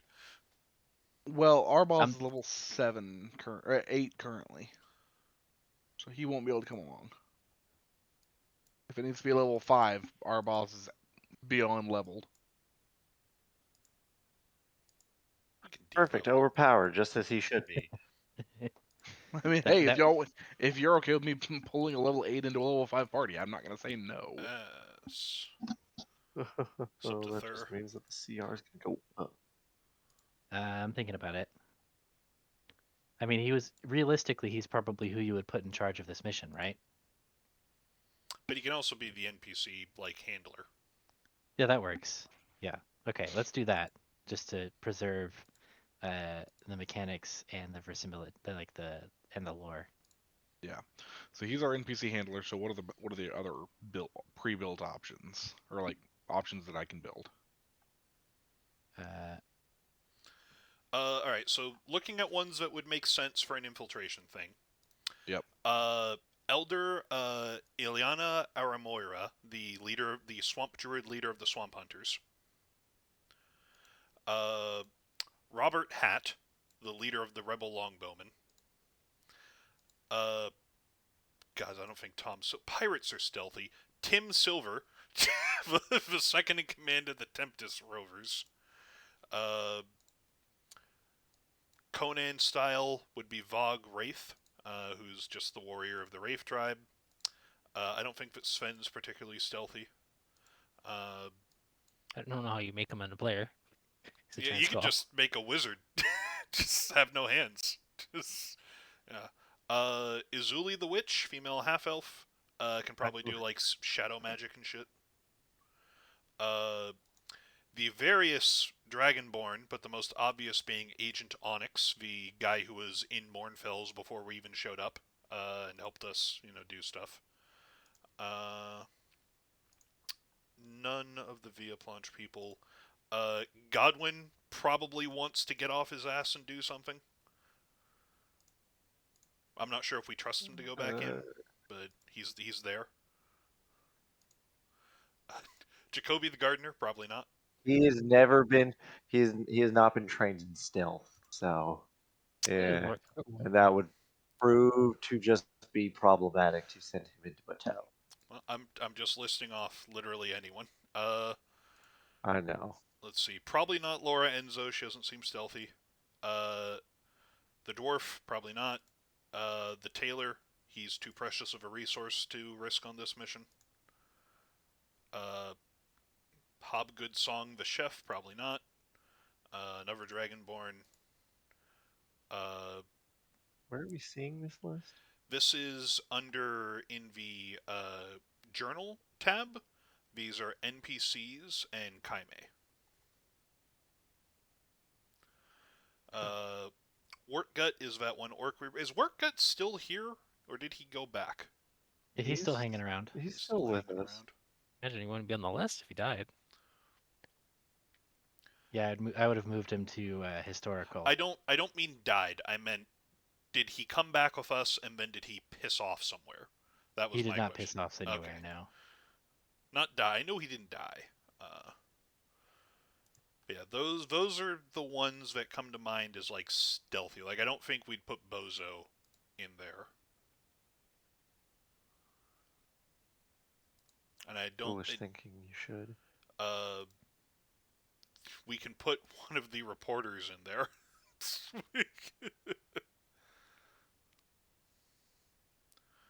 Yeah. So what are some options that stick out to anybody that you want to call dibs on, just to make it easier for everybody else? B020.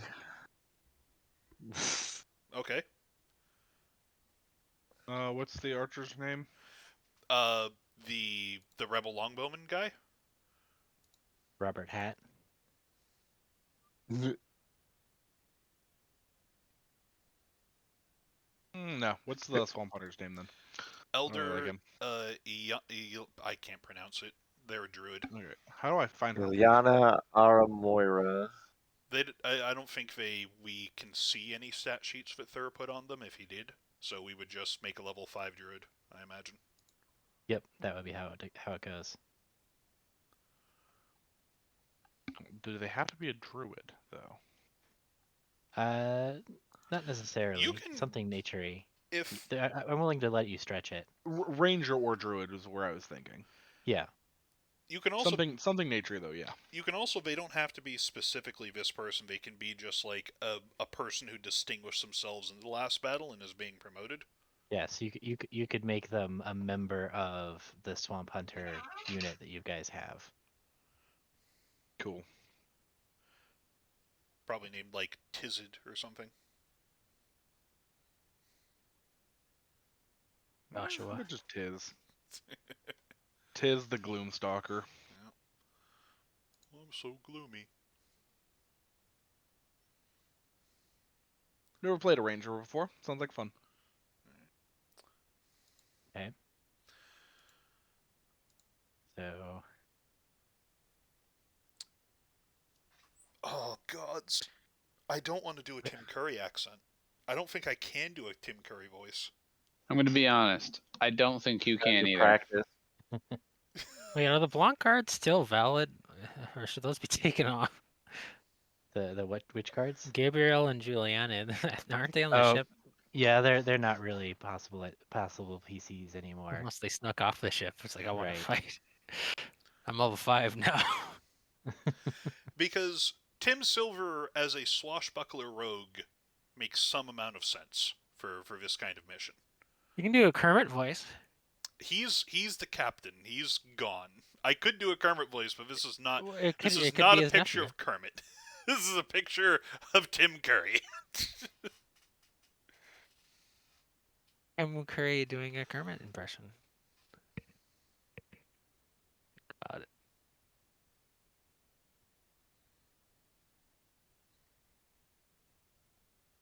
Does anyone think they can do a good Tim Curry impersonation? No. No. Absolutely not. I nominate Cell.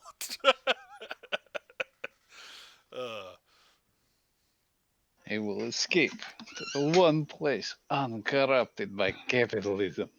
Spies.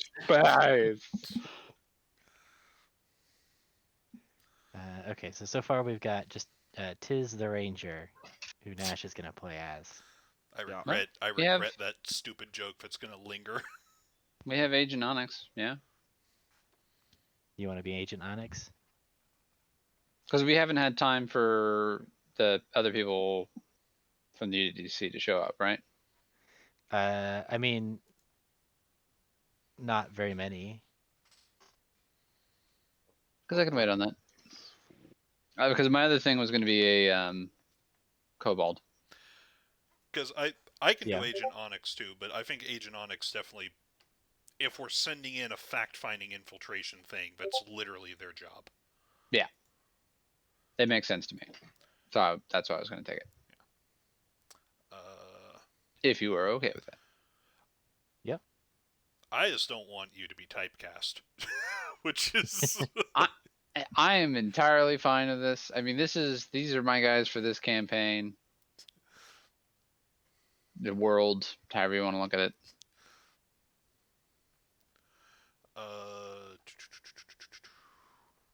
Agent Onyx has been promoted. Special agent. Man, there's that D&D character creation thing in the back of my brain is just like, there was a random lizard that wandered into camp that now he's an assassin or something. But that's probably a bit much. We have so much It's more alright, to he work died. with. Yeah. Or A just guardsman Sven. saw him Like, and it's- he stabbed him. I'm sorry. and they I'm an kebab- assassin they- now. I'm they a giant kebabbed him. skull. They roasted him. They ate him. I'm sorry. You can be the guy that ate him, though. Oh, sure. Yeah. If Sven wasn't large, that would be hilarious. I will help you, but I do not have arms. Ah. Just give him a big hood. That's not pointy. Ah. Doesn't help the being a large skull's problem. He's not just the skull of a large-sized creature. He's a skull that is a large-sized creature. Yeah, that is hilarious to Better. me. Ah. Just think about how big this giant was, man. Yeah. It's giant giant. sized. Yeah.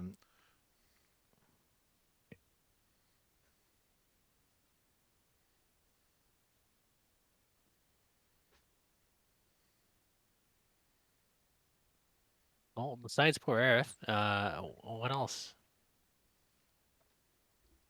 Jacques, what are you leaning towards?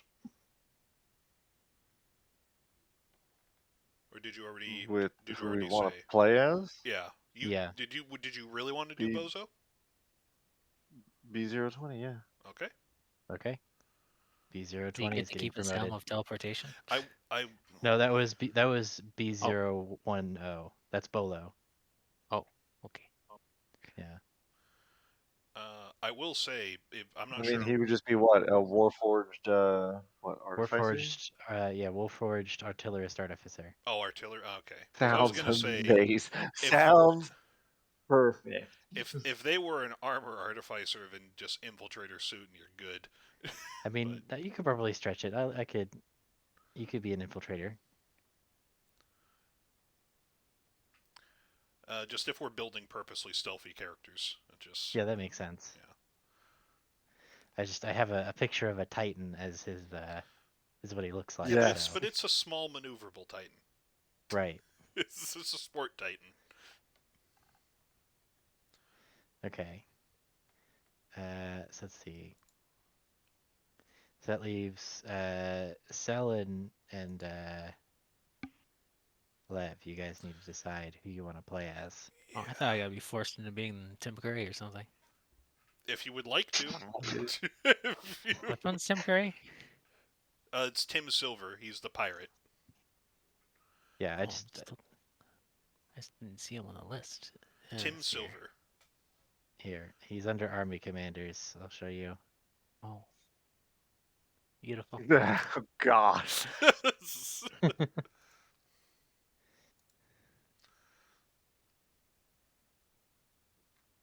Can I make him a clown? A what? A clown? Space clown. Space clown. Well, when I look at the Kim Curry stuff, I see it, and I'm like, what if he was like a Harlequin? Anyways, I'll be changing Sure. his character. I Maybe. mean, the entirety of his character is literally what I have wrote here. Like I literally wrote this today. I put this picture in here today. So That's anything yeah, beyond and this is up to you. you have the skeleton here, how do I roleplay in Lazy Eye? That's so hard. Sorry. I have an uncle with a lazy eye. It's all right. Anyways, So yeah, I didn't think anyone was gonna I call know you a guy on with that. I don't. it's pretty lazy. Oh, so of all the things you've done, so it was the lazy eye prejudice for crossed the line. Sorry, he's kind of a jerk. Well, an asshole. I don't know. Yeah, you know, you said he was your uncle. I kind of assumed.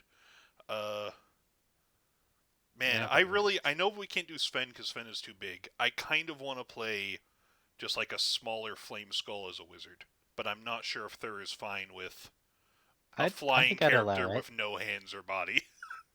I think I'd allow it. Are you gonna give him Mage Hand or something? I definitely can. Like, Yeah. if I make him a wizard, yeah. I think I'll allow it. It sounds fun. Let's do it. Okay, Isn't what's his name gonna be? is the pixie player race still a thing? You can even make this work. I Yeah, it would. is. That's probably what I was gonna do is start with a pixie and then just work from there.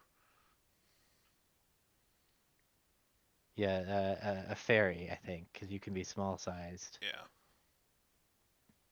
And you have a hover speed. He's not much of a flame skull. He had to turn himself off. He's just more of a skull.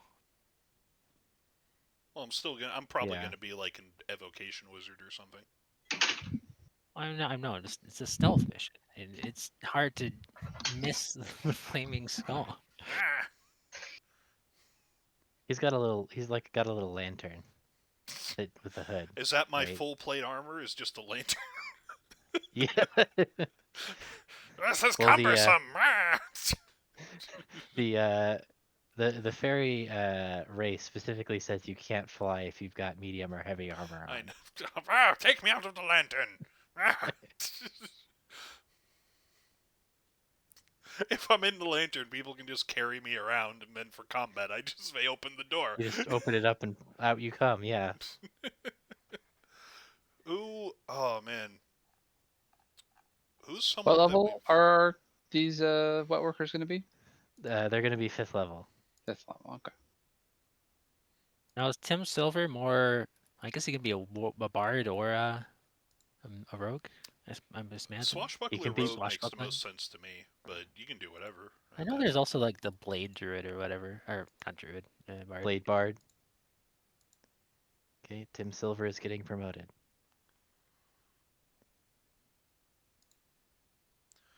Who should the skull be from?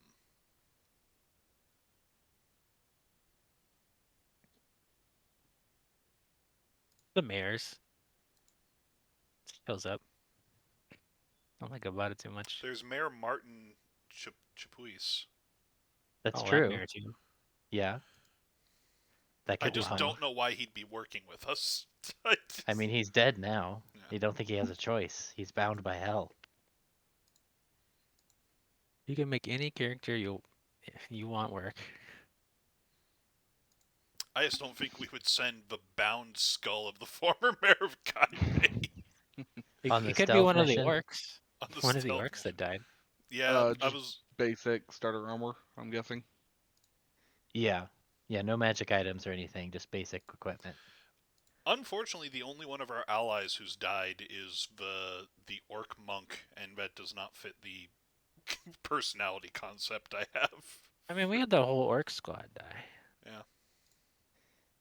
I mean, I'm sure there's plenty of. There was a whole like crypt full of skulls. Oh, there's so. Well, Under Kaime. I was just seeing if there's anything that I could, any existing NPC that I can say like, oh yeah, they died. Now this is them. But Yeah. most of those would be our enemies. Yeah. Let's see. I'm looking under. Let's see. Historical. Let's see. You never. Uh, you didn't collect the skulls of any of the hunting party that were going after Kembra, did you? Yeah, no, we Because you just burned their corpses, I we think, in the probably middle of just the burned their swamp. corpses. Like I don't think like. Yeah. Actually, I just realized if persistence is going to take a skull and bind it against its will to the service of hell, it would have been that fighting pit lady. Okay. If you didn't keep it, the other lady probably kept it. Yeah. Probably stuck it in there. I'm not sure why they would be sent on the mission, though. That's the part that I'm having trouble with. No sane person would send an infernally bound skull of someone they killed on a stealth mission. Oh, wait, no, because we're trying to find out if there's another ring under here. That's the hook. That's why we're sending this skull, because this skull probably has a contact in the city for finding another fighting ring. There you go. There we go. Awesome. Morin. Morin the flame. Ah! He thought I was just the caster. Ah! You know, do we have any spellcasters in this group besides Uh, the wizard? Bozo. Was Bozo's a Artificer. Bozo's an There artificer. is there is the trickery domain cleric, which I don't know if that would be Tim Silver, but he was a tricky character. I mean, it might not be Tim Silver. It is definitely Tim Curry. Or we're Yeah. wanting to do the stats for this character generator. Point by, same as you did for these Cool. the characters. Oh, Okay. He could also give advantage to stealth checks to people. that makes sense. Make perfect illusions of himself. Become invisible. Oh, well, that's 6th level. Okay, well this is ridiculous. I love it though. Oh, going trickery domain would give pass without a trace. Ooh, there we go. Yeah, I think that's kind of. We might get that from a ranger, but yeah. I don't think at level 5 you get it from a ranger. It's a 2nd level spell, so no. Yeah. I get it as a 3rd in cleric in this trickery domain, so I don't know. Well, That you might be get worth a it. character level 3rd because that's when you get 2nd level spells. Oh, yeah, that's right. Oops, sorry. Yeah, that's Yeah, I think that's the whole maybe order. maybe I'll look for a different character, but I I think want that to try makes trickery domain. the most sense. Okay. That's the whole order of the stick. Okay, so we beat all the monsters, so now we want to go down a level. Wait, don't you mean we go up a level because we got all the XP? No, we want to go down a level Why? to the next level of the dungeon. But Oh, why would okay. we do that? All right. Those are kind of fun dungeons where you find yourself at the bottom of the dungeon if you work your way out. Yeah. Okay, and I think Aerith is just dead. Most likely, I don't yeah. know. I don't know what's going on. Maybe she got home and collapsed into bed or something. I mean, yeah. What was her appointment? I'm not sure. Okay, so you guys are doing that. I need to prepare for next week. The parameters of the mission. Go ahead and send me your character sheets whenever you get them. I am repurposing my dead character from the other campaign. If you can go into yours and undead him.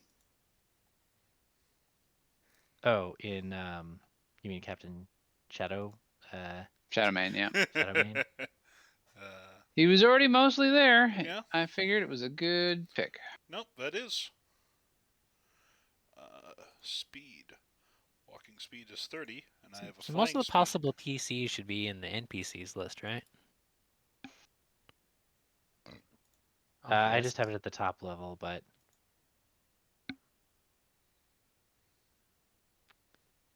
I see him.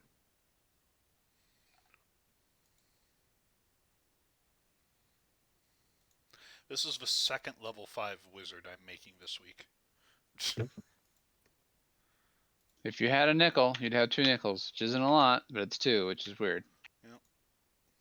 I could also be Edgard Salazar. Alrighty. I forgot I took him as a servant, apparently.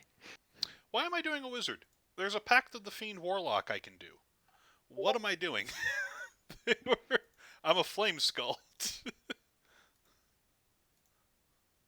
I think I should go trickery just for a little bit of healing. I think I definitely want to be a cleric. So also, I don't think this, from what little we knew of her, I don't think this lady was very intelligent.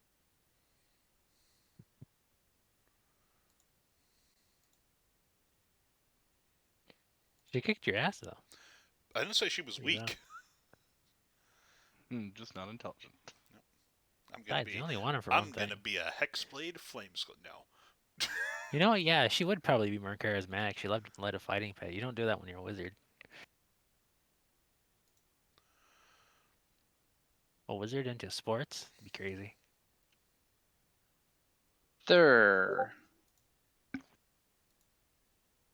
How common would highly elaborate armor be in Alvarez?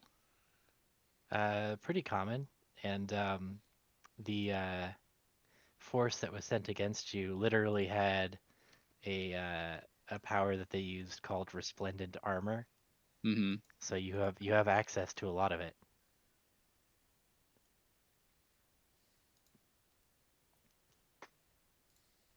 Because to hide the fact that he is Dragonborn.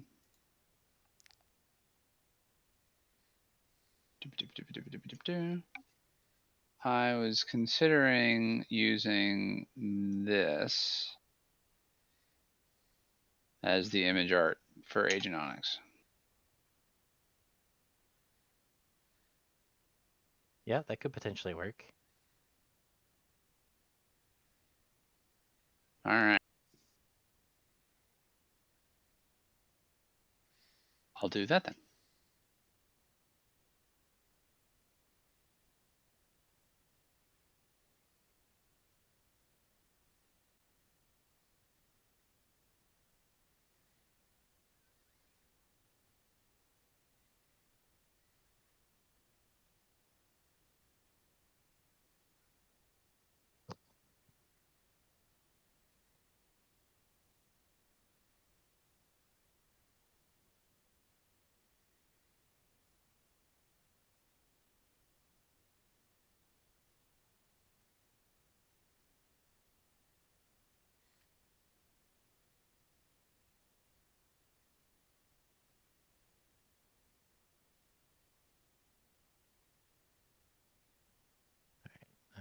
Okay, so is there anything else I wanted to get done tonight? I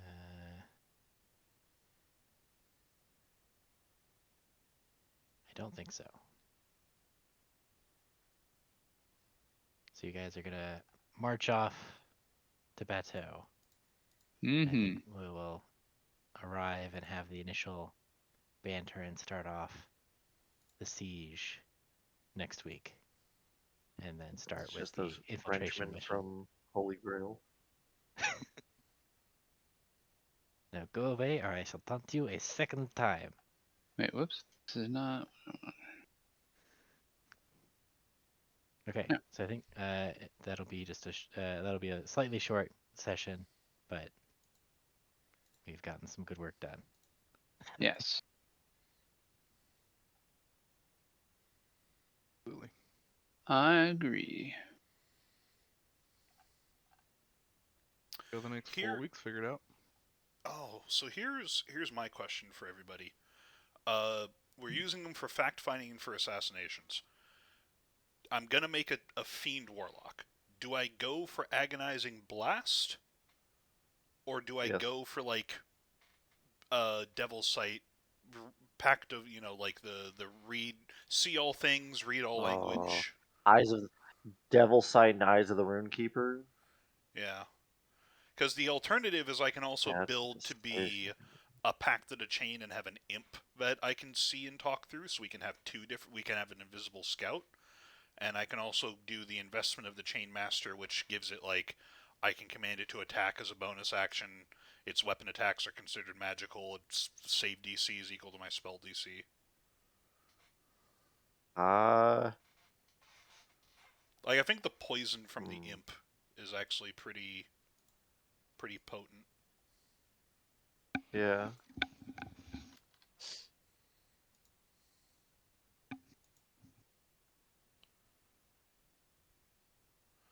Let's see.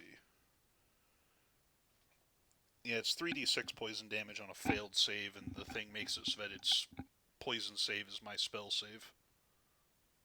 And the imp already has Devil Sight too.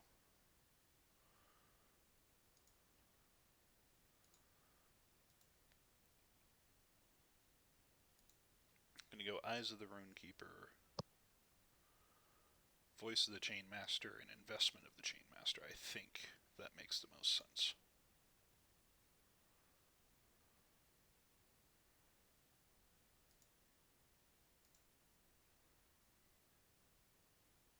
What was the name of that one guy in the purple and pink suit?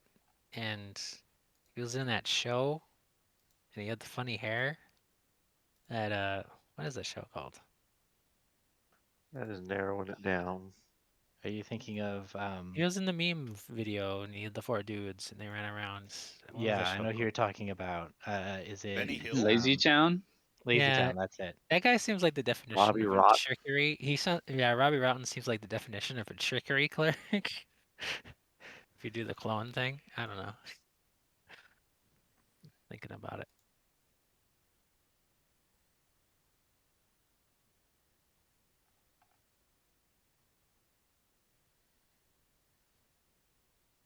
I guess it doesn't really matter. I'll just be Tim Silver, I think.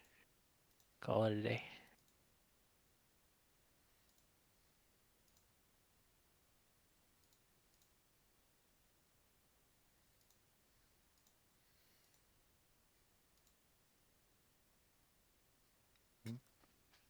Are you still recording, Lev?